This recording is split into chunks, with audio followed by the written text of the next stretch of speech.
জুমার জন্য আজান। জুমার আজান নবী সাল্লাল্লাহু আলাইহি সাল্লামের আমলে, আবু বকর সিদ্দিক রাদিয়াল্লাহু তাআলা আমলে, ওমর রাদিয়াল্লাহু তাআলা আমলে একটি আজান ছিল খুতবা শুরু হওয়ার সময়। কিন্তু ওসমান রাদিয়াল্লাহু তাআলা আনহু আরেকটি আজান, খুতবা শুরু হওয়ার সময় যে আজান, মূল আজান, তার বেশ কিছুক্ষণ আগে তিনি চালু করেছিলেন এবং খলিফা রাশেদের সুন্নতের অনুসরণের নির্দেশ দেওয়া হয়েছে। যদি আজানটি জওরা নামক উঁচু স্থানে বাজারে হইতো, যেহেতু সেখানে লোকজন হাট বাজারে তাদের কেনাকাটায় ব্যবসা বাণিজ্যে ব্যস্ত থাকতো, তাদেরকে জ্ঞাত করার জন্য, যাতে করে তারা প্রস্তুতি নিয়ে আসতে পারে, গাফিলতিতে না থেকে যায় জুমার দিনে। এইটিকে বলা হয় আজানে সানি। যদিও প্রথম দেওয়া হয়, কিন্তু পরে যেহেতু শুরু হয়েছে, এই জন্য এই আজানের নাম হচ্ছে আজানে সানি, দ্বিতীয় আজান, মানে প্রথম যে আজানটি দেওয়া হয়। এই আজানটি খুতবার আজানের 2-4-5 মিনিট আগে দেওয়া, এটা শরীয়ত সম্মত নয়।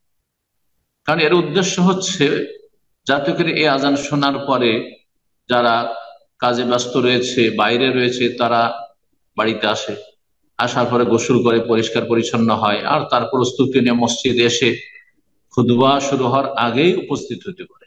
এইটা, এই যে যেটা হানাফি সমাজ যে প্রচলিত এই আজানের পদ্ধতি, যে এই আজান হলো, আর আজান হওয়ার সাথে সাথেই খতিব, আজান শেষ হতে খতিব আবার মেম্বারে উঠে গেল, তারপর আবার ওই 2 মিনিটের মধ্যে 3 মিনিটের মধ্যে আবার আর এক আজান, খুব বেশি তো হয়তো 2 রাকাত সালাত মাঝখানে আদায় করতে পারবে।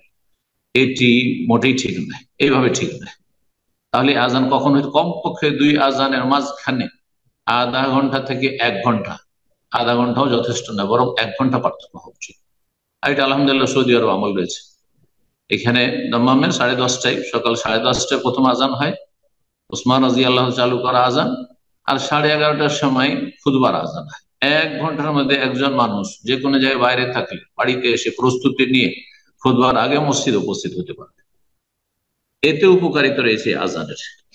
এই আজান বেদাত নয়।